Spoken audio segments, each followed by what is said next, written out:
नमस्ते सिद्धसेनानि आर्ये मन्दरवासिनी कुमारी काली कापाली कपिले कृष्णपिङ्गले भद्रकाली नमस्तुभ्यं महाकाली नमोऽस्तु ते चण्डी चण्डे नमस्तुभ्यं तारिणी वरवर्णिनी कात्यायनी महाभागे कराले विजये जये सिकिपिञ्चध्वजधरे नानाभरणभूषिते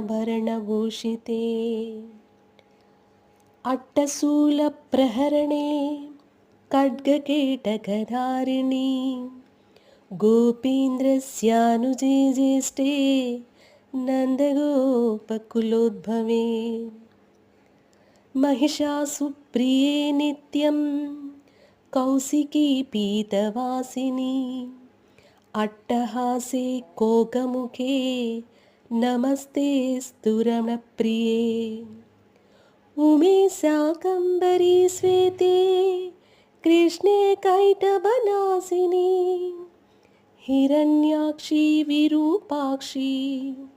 सुधूम्राक्षी नमोऽस्तु ते वेदश्रुतिमहापुण्ये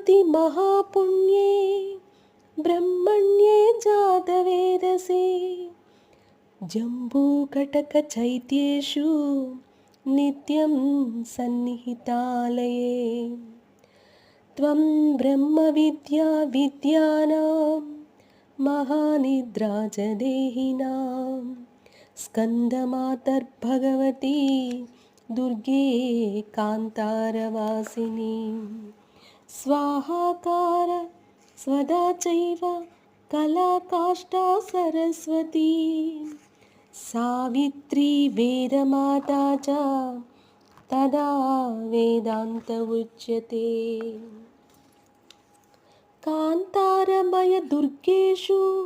भक्तानां चालयेषु च नित्यं वनसि पाताले युद्धे जयसि द्वानवान् त्वं जम्बनी मोहिनी च माया ह्रीः सदैव च सन्ध्या प्रभावती चैव सावित्री